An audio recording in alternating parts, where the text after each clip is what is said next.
He stole my innocence and almost took my life. Even today when I close my eyes I feel those large dirty hands choking me. But before I begin this story I want you to know that I survived to tell it.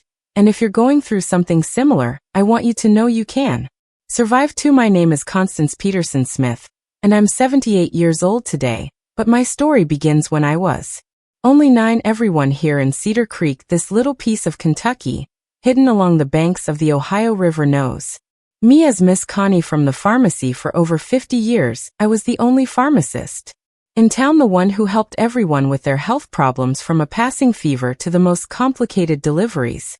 Looking at me now with this fragile body, white hair, and wrinkled like a raisin, no one would imagine that I once carried a secret so heavy it bent my back much more than the weight of age. I was born in 1947 to a simple but respected family. My father, Arthur, was a carpenter who could transform a rough piece of wood into a work of art. My mother, Josephine, swed for the wealthier families in the region. We were poor in money but rich in dignity, as my father always said. We lived in a small but decent house made of brick with a shingled roof with only 3 rooms: the living room that doubled as a kitchen, a bedroom where my parents slept, and another where I shared a straw mattress with my 2 older sisters, Teresa and Louise. Life was simple, but it was good. We woke up with the Ruers crow, ate what we grew in our backyard, and went to bed early, lulled by the sounds of crickets and frogs. Our routine only changed on Sundays when we went to Mass at the little church in the square, and once a month when we had lunch at my paternal grandmother's house, Grandma Antonia.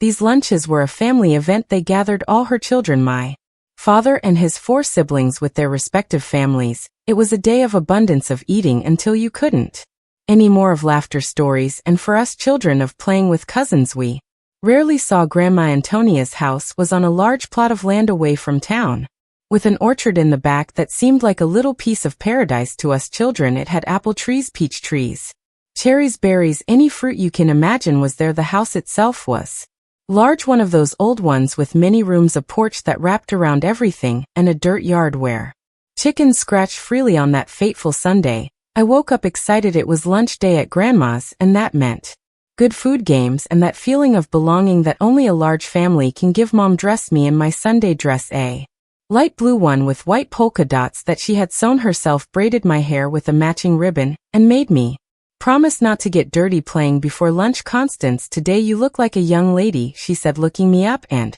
down with that motherly pride. You're not going to run around with the boys like a little tomboy anymore. You hear, you're at the age where you need to learn to behave like a proper young lady. I promised I would, but deep down I knew that as soon as I got there I would head straight for the orchard with my cousins. The freedom we felt away from the adults' eyes was too precious to waste. We walked to Grandma's house, about 2 miles of red dirt road. I skipped ahead while my parents came behind, carrying a dish of potato salad with bacon that my mother had prepared to contribute to the lunch. My sisters, now young women of 15 and 17, came right behind, talking about the church boys who had caught their attention when we arrived. The house was already full. Uncle Jack, the oldest of my father's brothers, had come with his wife Laura and their 3 children. Aunt Darlene, the only woman among the siblings, was there with her husband Sam and the twins, my cousins who were my age, Uncle Manuel with his wife Irene and their 2 boys, and then there was Uncle Gerald. Uncle Gerald was the youngest of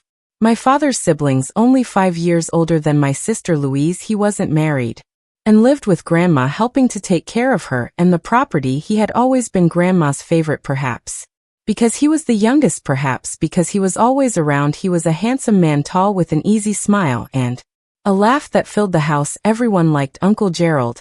He told the best stories, knew how to do magic tricks with cards, and always had candy in his pockets to distribute among us children. I adored Uncle Gerald. When he arrived I would run into his arms and he would spin me in the air, calling me his little princess. He seemed to care about me in a special way, always asking how I was doing in school, admiring my drawings, complimenting my braids. I felt special when I was near him, as if I were the favorite niece, and perhaps in some sick way that I didn't understand at the time, I really was. That Sunday lunch was served in the large yard under the apple trees. Improvised tables with boards on trestles were covered with embroidered tablecloths, and the smell of food made our stomachs growl. Baked beans, white rice, fried chicken, cornbread, mashed potatoes, stewed greens. It was a feast for the senses. Before I continue with This difficult part of my story, I'd like to ask for a moment of your time, my dear viewers. If you're enjoying my story, please leave a like and subscribe to Grandparents' Tales. It helps my story reach more people who might be going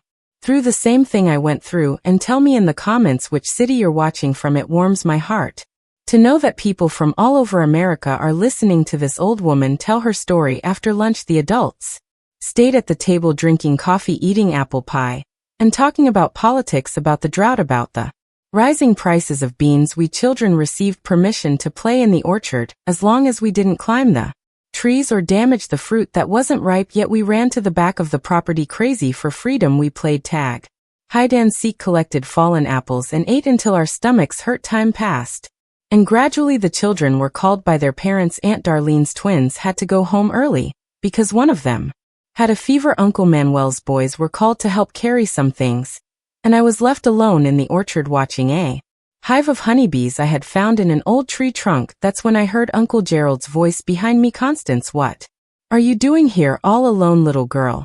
I turned around smiling. It was Uncle Gerald, my favorite uncle. Look, Uncle, I found a beehive, but they're the nice kind that don't sting. He approached. Looking over my shoulder, I felt his large body behind mine, his smell of cigarettes and whiskey I hadn't noticed before during lunch, but now I realized that he had drunk more than usual. That's cool, princess, but it's not good to stay here alone. There are lots of snakes in this part of the yard. Come, I'll show you something interesting inside. I took his hand without hesitation. Why would I hesitate? He was my dear uncle, the man who gave me candy, who told me stories, who made me feel special. I trusted him completely. He led me not to the main house where everyone was, but to a smaller building at the back of the property. It was where they kept the farming tools, the grain sacks, the horse saddles, a dark place smelling of damp earth and mold. What are we going to see here? Uncle, I have a present for you, princess, but it's a secret, okay? You can't tell anyone, or it will spoil the surprise for the other cousins. I nodded, feeling special again. A present just for me, our secret. My child's heart accelerated with happiness. Uncle Gerald closed the door behind us. The shed became dim, the only light coming from a small window high on the wall. He led me to the back where there was a kind of storage area with sacks of beans and corn piled up. Close your eyes, princess. Only open them when I tell you to. I closed my eyes, almost jumping with excitement. I expected to get a doll, perhaps, or a book of stories. That's when I felt his large, rough hands on my body.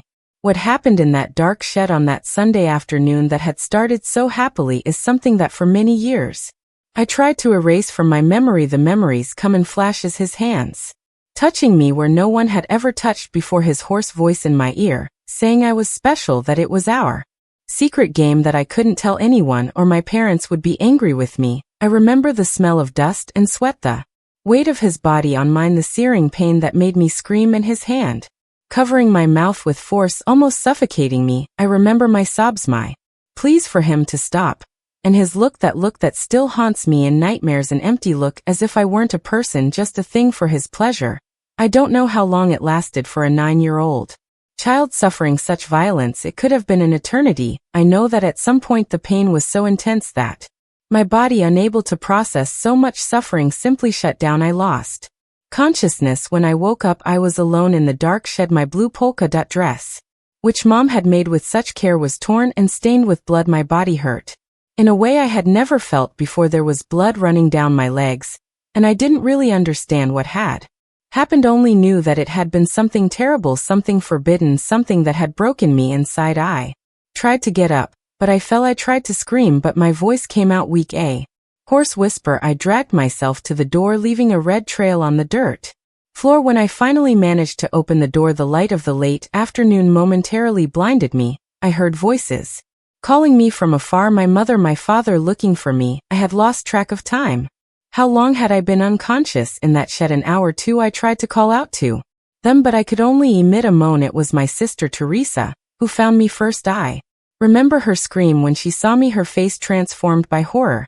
Then came my parents, and the world turned into a whirlwind of frightened voices, of crying, of questions I couldn't answer. My God, what happened to her? Constance, who did this to you? Call a doctor, quick. I was carried in my father's arms back to the main house. I remember the horrified looks of everyone, my mother's screams, my grandmother's crying, and I remember Uncle Gerald standing in a corner, watching everything with an expression that mixed concern with something else that at the time I couldn't identify, but today I know was fear of being discovered. I couldn't say anything. The shock, the shame, the fear, and that terrible feeling that something precious had been stolen from me left me in a state of torpor. I could only cry, a silent and constant crying, while they wrapped me in a blanket and put me in the bed of Uncle Manuel's pickup truck to take me to the hospital in the neighboring town. The last thing I saw before we left the property was Uncle Gerald's face watching from a distance, and his lips forming the words he had told me in the shed. It's our secret. The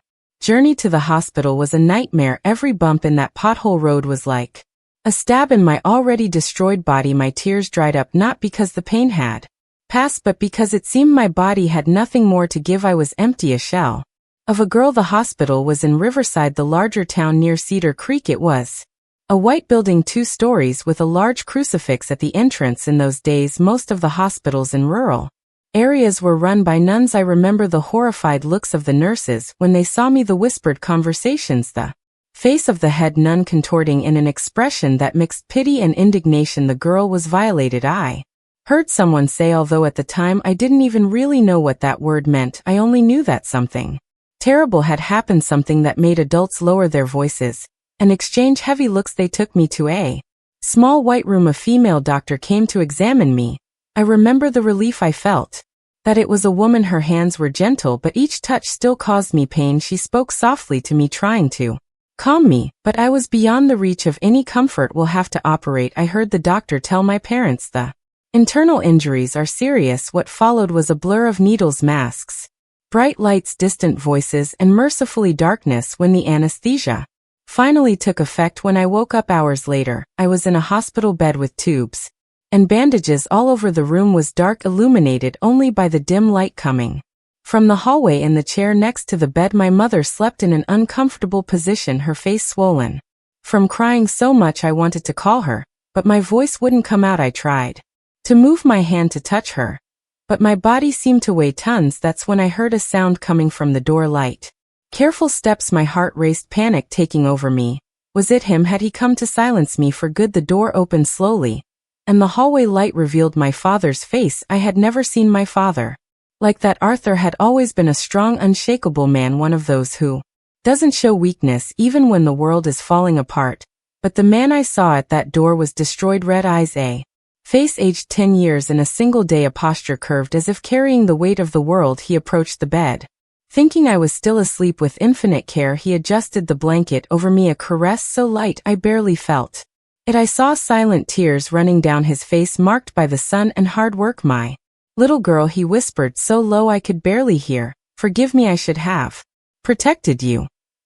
It was the first and only time I saw my father cry, the man who faced storms without blinking, who carried heavy logs as if they were twigs, who never bowed before the difficulties of life. Was there, shattered by the pain of not having been able to protect his youngest daughter. I closed my eyes, pretending to still be asleep. I didn't want him to know I had seen him in that moment of vulnerability. Even as a child, I knew there were things that a man like my father preferred to keep private. The days in the hospital dragged on. I discovered later that I was hospitalized for almost 2 weeks. I had lost a lot of blood. The internal injuries were serious, and there were moments when the doctors feared for my life, but I was strong as the doctor said. This girl has the strength of an oak, she commented to the nurses on the 3rd day, when I could already stay awake for longer, and the pain had diminished a bit thanks to the medicines. The doctor came to see me, accompanied by a man in a suit who introduced himself as a Sheriff Constance. He said, sitting beside my bed,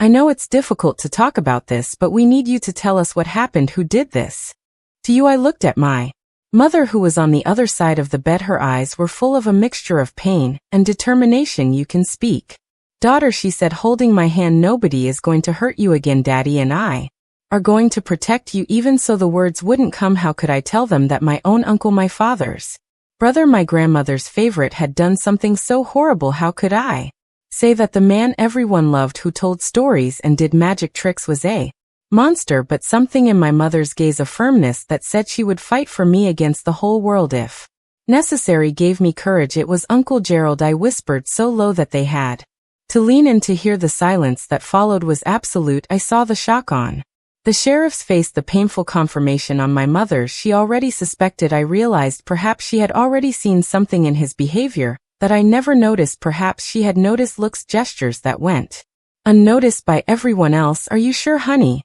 Asked the sheriff, his voice now softer. It's a very serious accusation.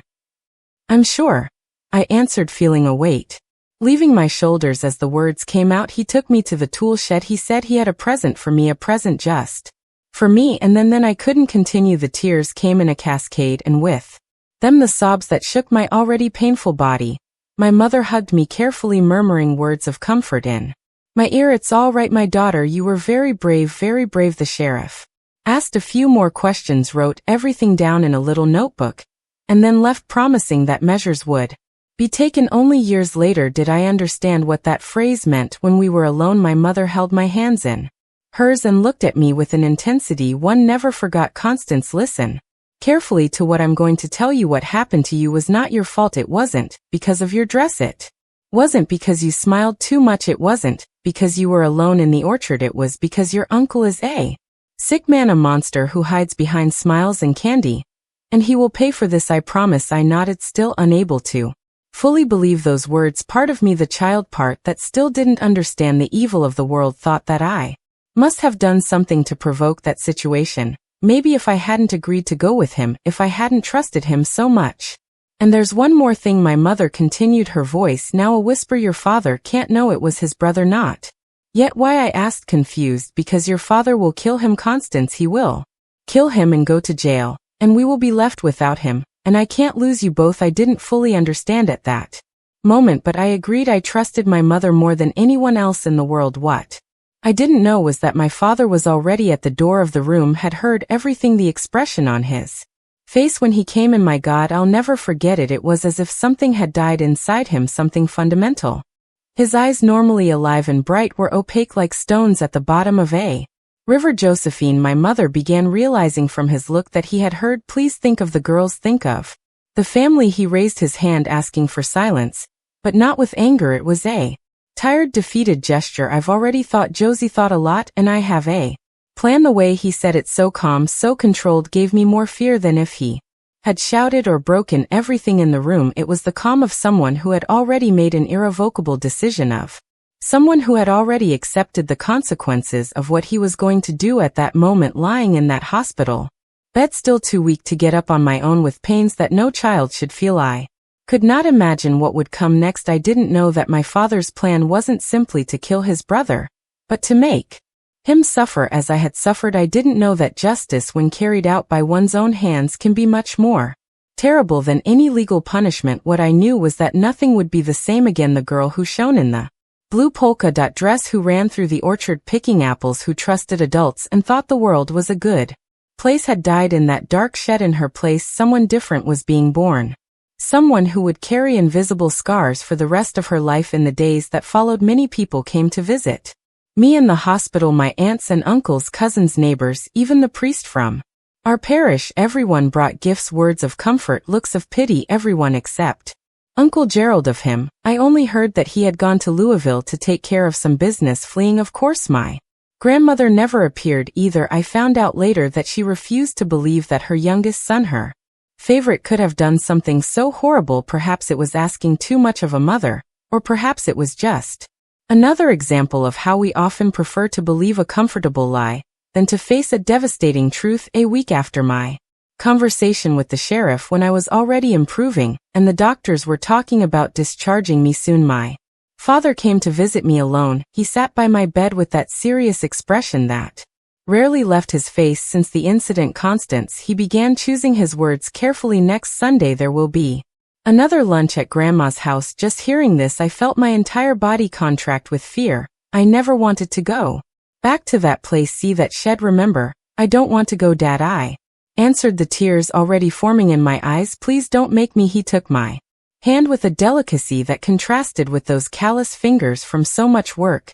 You don't have to go, my daughter. You'll never have to go there again if you don't want to, but your mother and I are going, and I need you to understand that perhaps things will happen that you will hear about later. Things about Uncle Gerald. What things?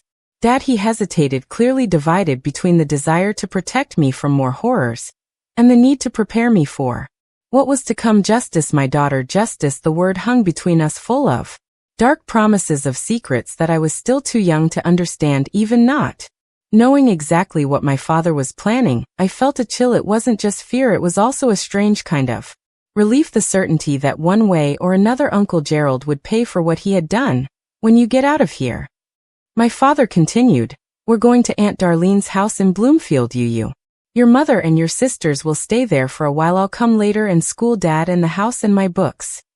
He smiled a sad smile that didn't reach his eyes. All that can wait, daughter. Now the important thing is for you to get well, and for all of us to be together safe. That night I dreamed of Uncle Gerald. It wasn't a nightmare like the ones I had had on previous nights, with him chasing me through the orchard, dragging me to the dark shed. It was a different dream. He was lying down, motionless, while a shadow approached him. The shadow had my father's face, but somehow it wasn't quite him. It was something older, more primitive, as if all the generations of fathers who had ever had to protect their daughters had merged into that figure that advanced slowly, inexorably toward the sleeping man. I woke up before seeing what happened, but the feeling that stayed with me was that whatever it was, it would be irreversible, like the loss of my innocence on that fateful Sunday, like the scars that would remain on my body and my soul, like the trust that would never be the same. 3 days later I was discharged from the hospital.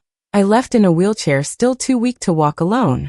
The world outside seemed strangely the same, as if it were impossible for the sky to still be blue, for the birds to still be singing, for life to still be following its course after something so terrible. In the borrowed car that would take us to Bloomfield, I looked back at the hospital that had been my home for the last 2 weeks. The doctor who had taken care of me was at the door waving. She had said in the last examination that I probably would never be able to have children. The damage had been too severe at the time. That didn't mean much to me. I was 9 years old. Children were a distant, almost abstract concept. Only much later did I fully understand what else had been stolen from me that day. The trip to my aunt's house was silent, my mother holding my hand the whole time, my sisters sitting in the front seat with my father, all immersed in thoughts they didn't share. It was as if an invisible wall had been erected between us, a wall made of pain, of guilt, of anger, and of a love so fierce it found no words to express itself. When we arrived at Aunt Darlene's house, the sun was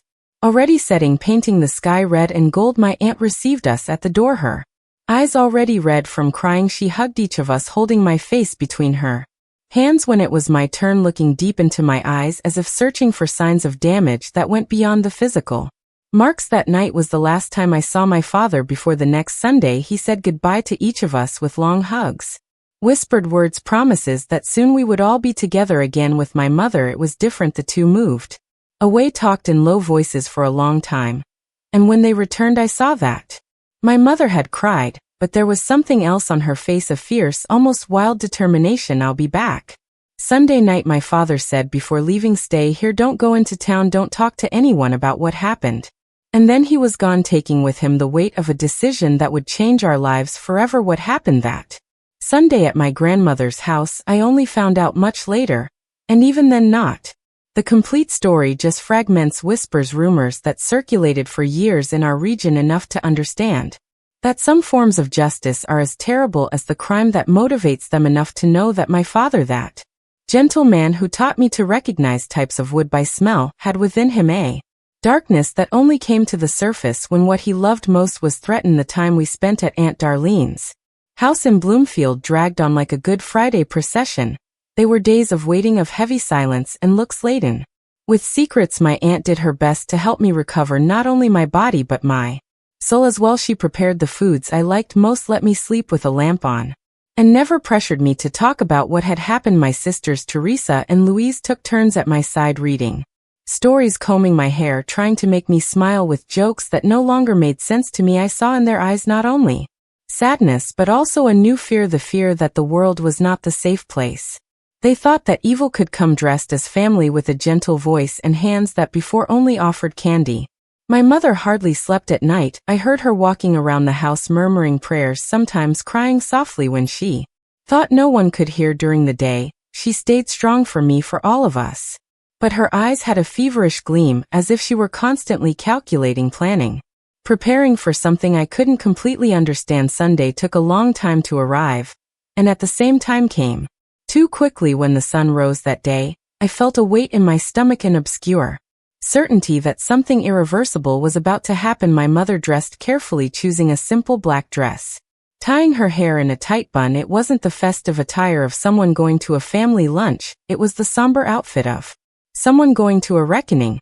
"I'm going to meet your father," she said, kissing my forehead before leaving. "Stay with your sisters and your aunt. Don't leave the house. Don't open the door to anyone. Don't answer the phone. We'll be back tonight."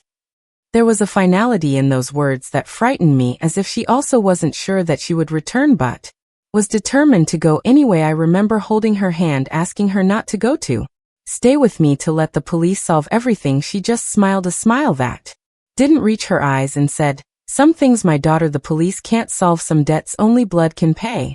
Those words stayed with me, echoing in my head like the church bell on Sunday mornings.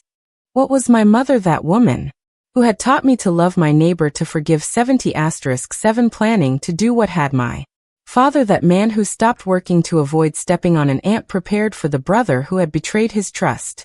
In the worst possible way, the day dragged on in an agony of uncertainty. I felt as if I were waiting for a result I already knew, but didn't want to accept. When night finally fell, bringing with it a fine persistent rain, my entire body was as tense as a violin string about to break. It was almost midnight when we heard the car approaching, the sound of tires in the mud, the door slamming. Footsteps on the porch. My aunt went to answer while my sisters and I and my cousins waited in the living room, frozen in an expectation that no one dared to name. My father entered first, followed by my mother. Both were soaked, not just from the rain, but from something else. Something that seemed to emanate from them like an invisible aura, a mixture of exhaustion, relief, and a silent horror that I had never seen in their faces. "It's done," my father said to my aunt, the words heavy as stones. "He will never touch any child again." No one asked what was done, what had happened in that distant house where I had lost my innocence. The silence that followed was loaded with understanding, with complicity. Something terrible had happened, something that would not be discussed in front of the children, something that would never be mentioned.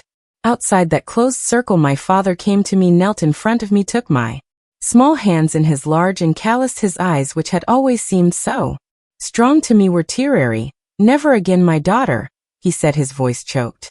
"Never again will anyone hurt you like that, I promise." I believed him with all the faith a child can have. I believed that my father had fixed the broken world, that he had eliminated the monster from my nightmares, that now we could go back to being what we were before. I didn't know then that some things once broken never go back to being what they were, that some wounds, even after healed, continue to hurt when the weather changes, when memory comes without warning, when something, a smell, a sound, a shadow brings it all back as if it had happened yesterday. We all slept together that night in a pile of mattresses on the living room floor. No one wanted to be alone, not even the adults. It was as if we needed each other's presence to drive away the shadows, to confirm that we were still there, whole together.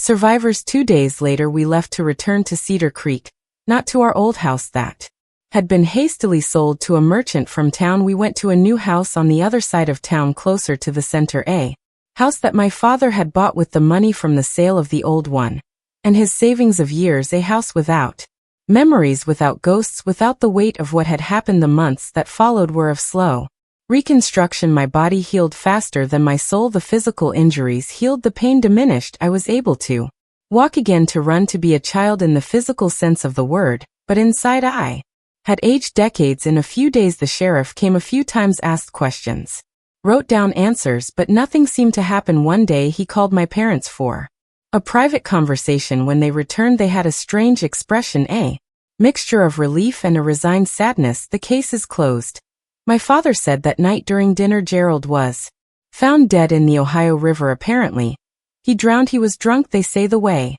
he said apparently, the way my mother lowered her eyes, told me everything I needed to know. It wasn't an accident, it wasn't suicide, it was justice by one's own hands, the ancient law of an eye for an eye, the sentence executed far from courts and judges." I never knew exactly what happened that Sunday at my grandmother's house. Only many years later, when I was already an adult, did I hear fragments of the story, whispered comments, loose phrases in adult conversations they thought I wasn't listening to enough to form a blurred, incomplete but terrifying image from what I could understand. My father and mother went to Grandma Antonia's house.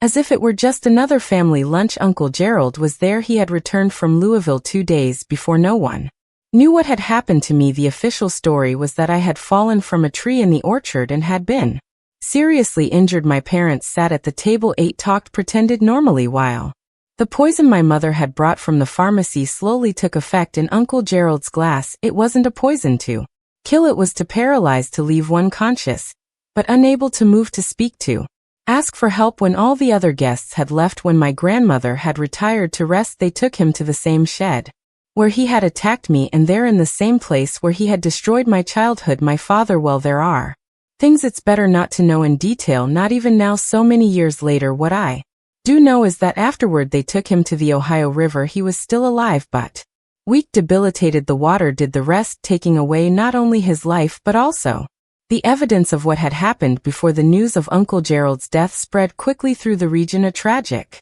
accident, they said, a young man full of life taken by the waters of the river. A shame, a sadness. My grandmother was devastated, entered a deep mourning from which she never fully recovered. Her other children supported her, tried to console her, but nothing filled the void left by her youngest son, the favorite.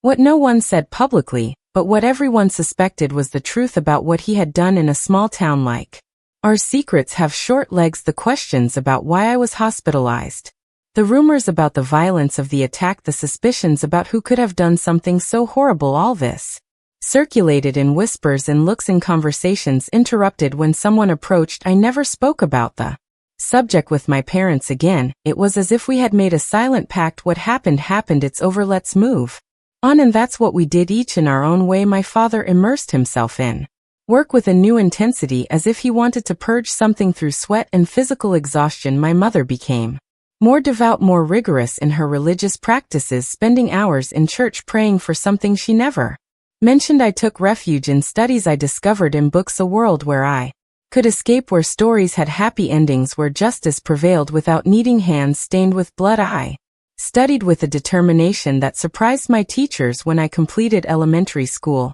I was already the best student in the school. It was at this time that I discovered my vocation. The doctor who had taken care of me in the hospital came to visit our town and stopped by our house to see how I was doing. She was impressed with my recovery, with my intelligence, with my curiosity about everything related to medicine. You would make an excellent doctor, you know, she commented while I showed her my notebooks where I wrote down everything about medicinal plants that I learned from the elders in the region. The idea planted itself in me like a seed. Doctor, someone who heals, who helps, who saves lives, someone who transforms pain into knowledge, suffering into compassion. It was exactly what I wanted to be. Of course, for a poor girl from rural Kentucky in the 1950s, becoming a doctor was almost an impossible dream, but I had within me a strength that even I didn't fully know, the strength of someone who faced the worst and survived, who looked the monster in the eyes and remained standing. When I finished middle school at 15, I already had a plan. I would go to Louisville, would stay at the house of a distant cousin of my mother, would work during the day and study at night to finish high school and try to get into medical school. My parents were reluctant at first. The idea of letting me go to the city so far from them terrified them after everything we had been through, but they saw my determination, my need to move forward, to transform my story into something greater than the tragedy that had marked it. Go, my daughter, my father finally said after many discussions. Go and become the person you want to be. Just don't forget us, your origin, who you are.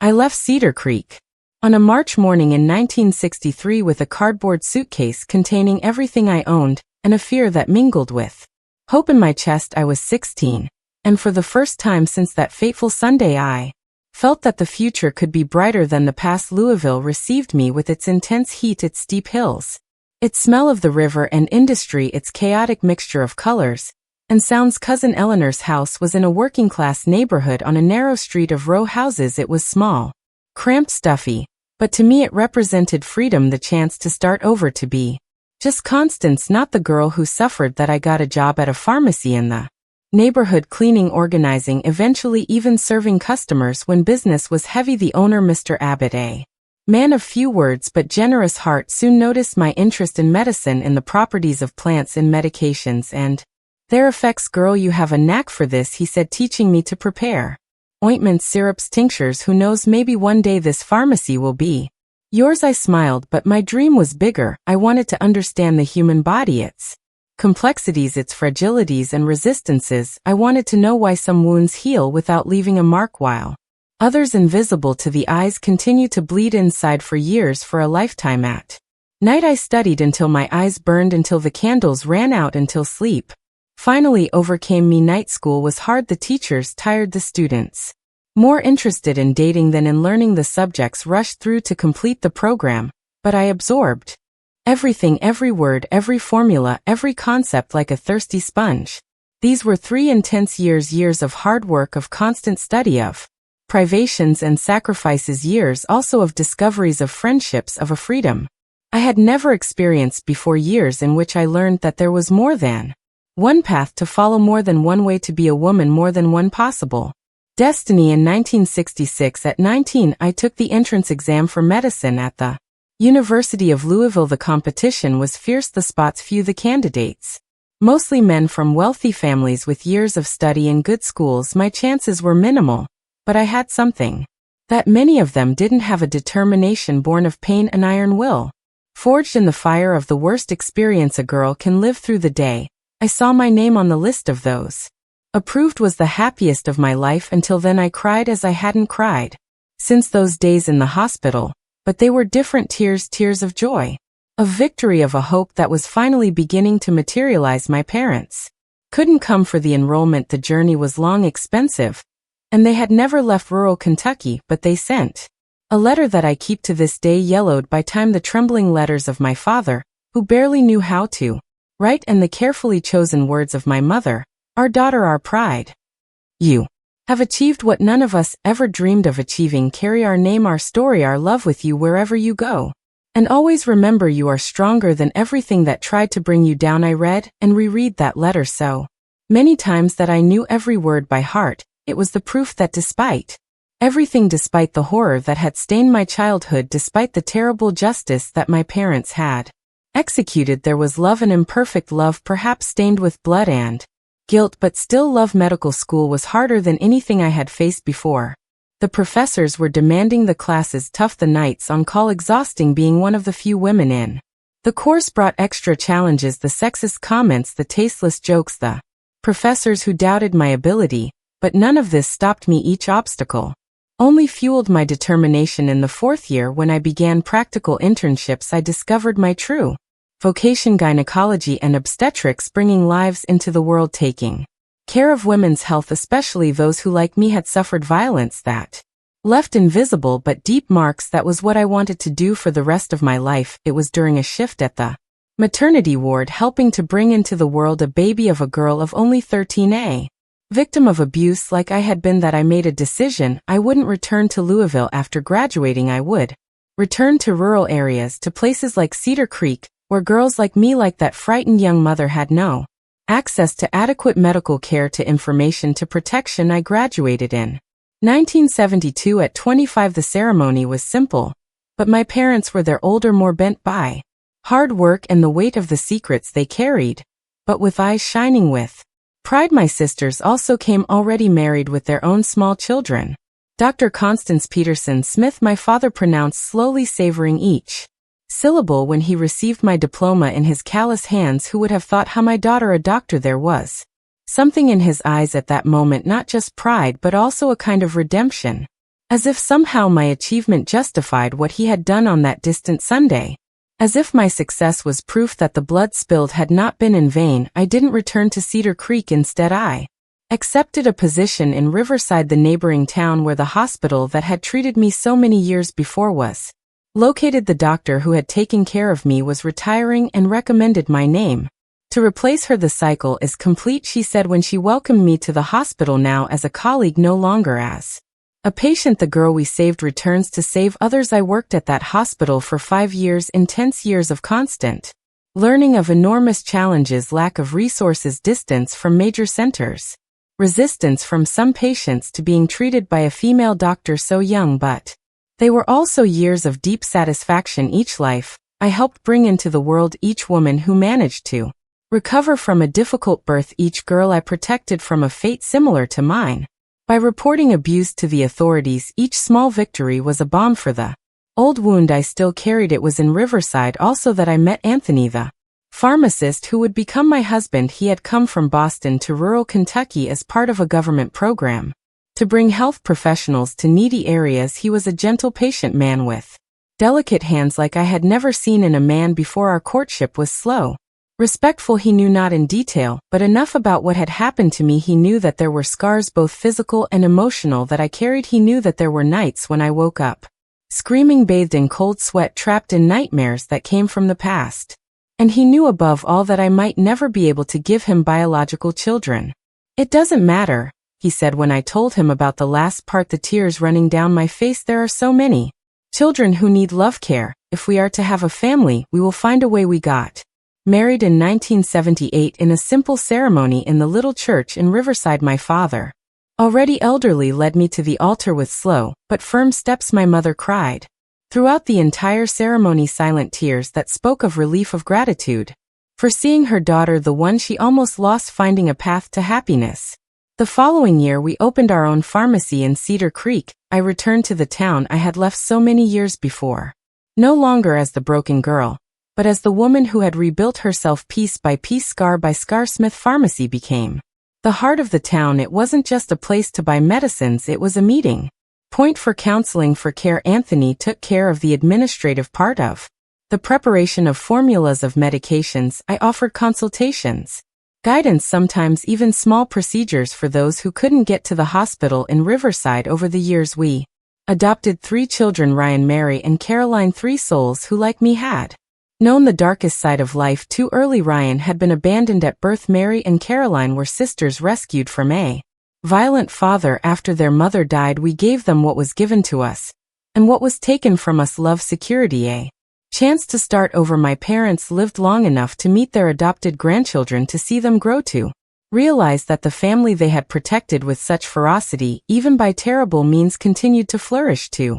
expand, to exist through new lives, new beginnings. When my father died in 1985, I found among his belongings a yellowed newspaper clipping. It was the news of the accidental drowning of Uncle Gerald in the Ohio River, dated that fateful Sunday of 1956. He had kept that all these years as a reminder, a proof, perhaps even as a kind of penance. On the back of the clipping, written in his trembling handwriting, was just one sentence: for Constance, I would do it all again. I kept that clipping not as a trophy or a celebration, but as a reminder that love, even when it manifests in its darkest, most terrible aspects, is still love. That my father, that gentle man who never raised a hand to me, carried until his last day the weight of what he did to avenge me, to ensure that I could have a future. The truth is that none of us, neither my father nor my mother nor I, came out unscathed from that story. We carried the marks, visible and invisible, for the rest of our lives. The difference is that we learned to live with them, to transform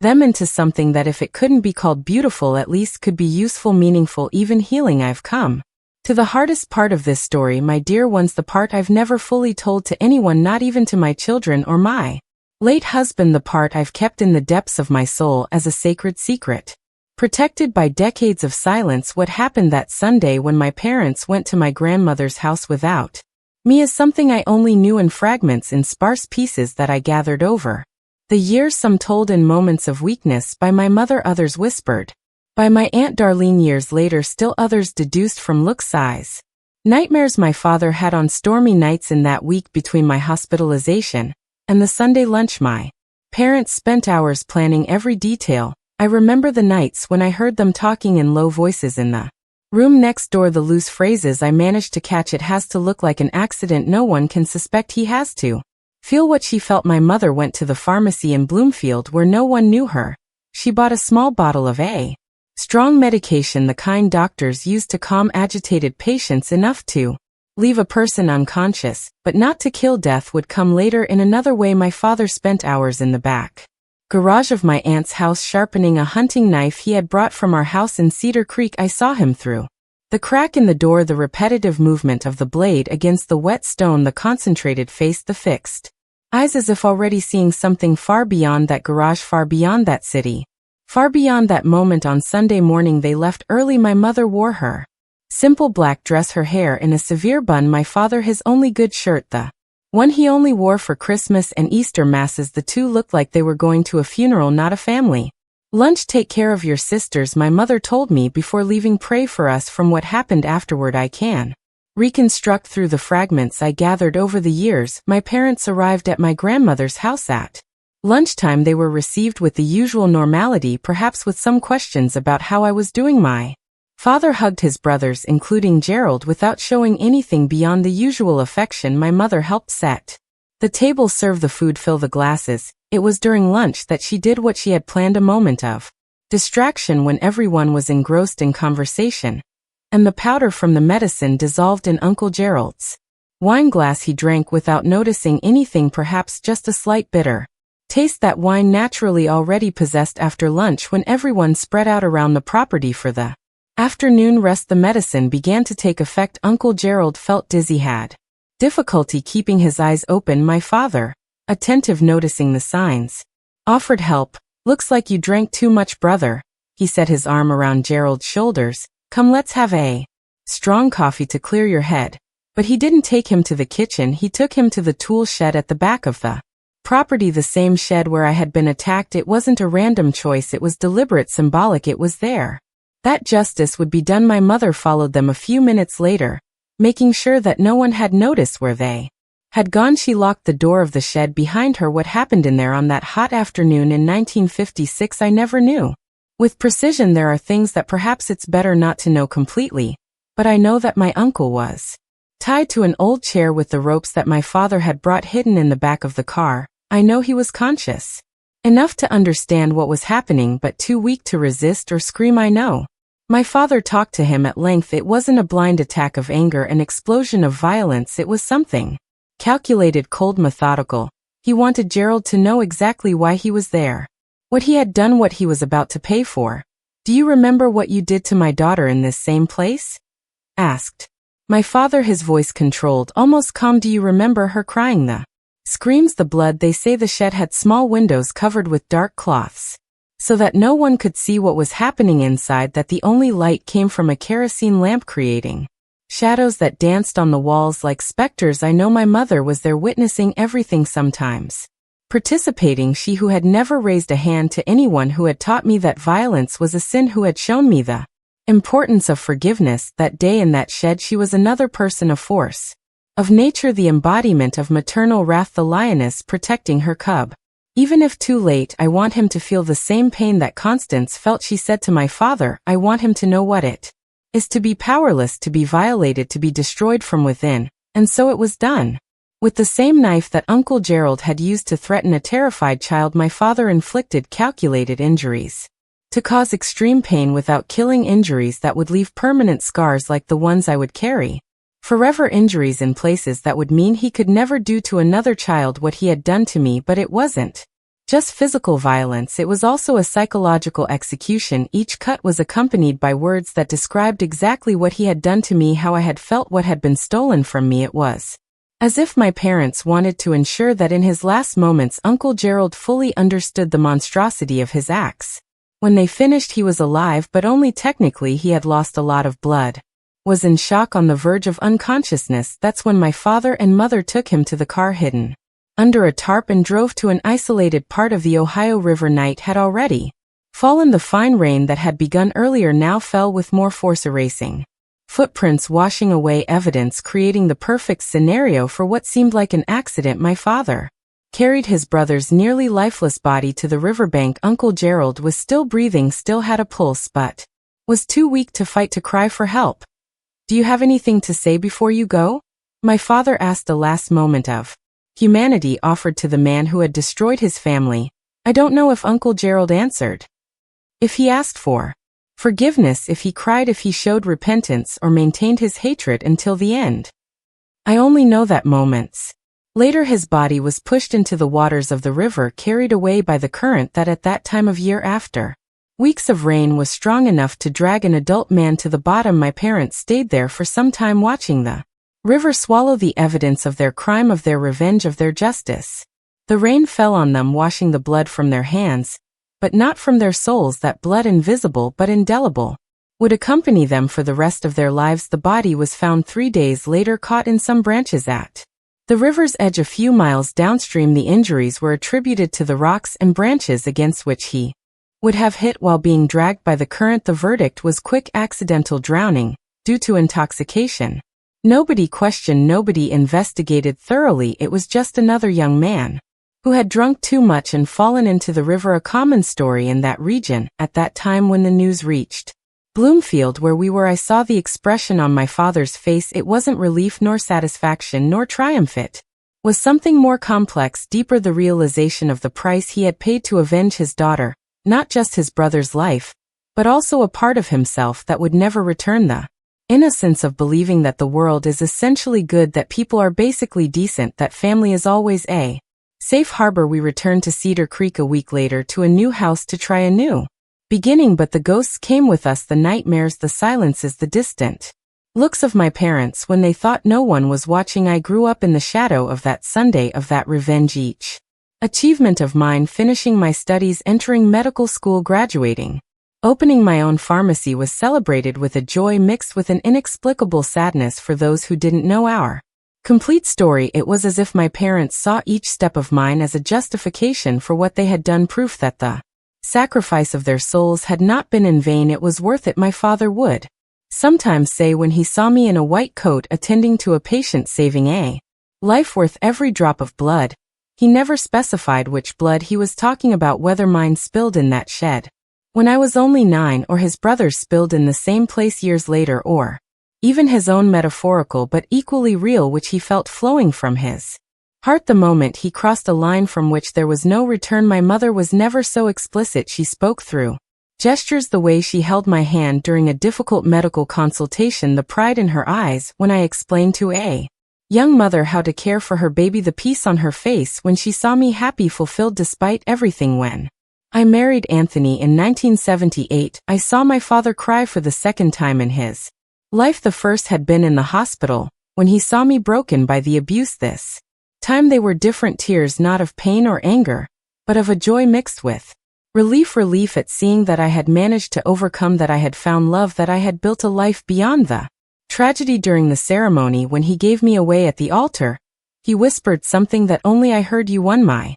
daughter, we won." And at that moment I fully understood the revenge was never just for the pain that was caused to me. It was also a declaration, a shout to the universe: she will survive, she will overcome, she will have a full life, despite what was done to her, and the man who tried to destroy her will not be here to see it. When I adopted my 3 children, Ryan, Mary, and Caroline, in the mid-1980s, I saw on my parents' faces something I had never seen before: peace, as if the cycle finally closed, as if the wound open decades ago finally began to truly heal. These little ones, my father would say, playing with his adopted grandchildren, are the proof that good wins in the end, that after the darkest storm the sun always shines again. My parents died as they lived after that Sunday, together, united by a bond that went beyond conjugal love, a bond forged in blood and shared secret. My father went first in 1985 from a heart attack while working in the carpentry shop. My mother followed him less than a year later, as if she no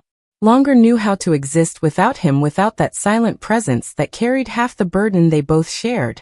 For almost 3 decades, I was left with their memories, with their complicated legacy, with the certainty that they were imperfect, fallible, human to the core, capable of the deepest love and the most savage hatred, of the fiercest protection and the most calculated revenge. I'm not here to judge what they did. I'm not here to say if it was right or wrong. I'm here only to tell the story, so that you who are listening understand that life is rarely black and white, that people are rarely saints or demons, that love can manifest in ways that frighten us, that confuse us, that leave us questioning everything we thought we knew about ourselves. What I know is that I carry within me both the girl who was broken in that shed and the woman who was rebuilt piece by piece through the brutal and imperfect love of my parents, through my own determination not to be defined by the worst thing that happened to me, through the lives I helped save, the children I helped bring into the world, the children I raised with all the love I could give. Today at 78, looking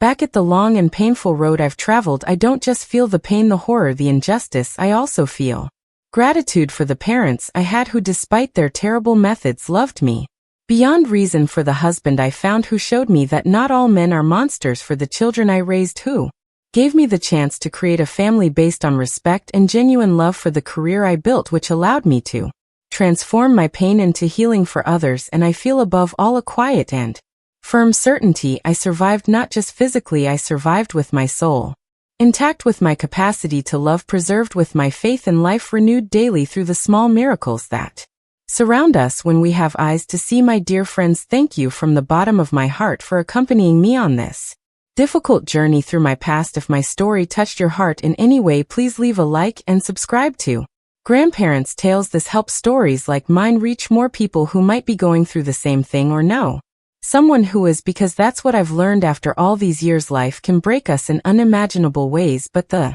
decision to pick up the pieces and rebuild something new, something beautiful, something meaningful, that decision is entirely ours. It's the only power that no one can take from us, no matter what they do to us. I am Miss Connie from the pharmacy, and this was my story. May God protect each one of you watching this video. Amen.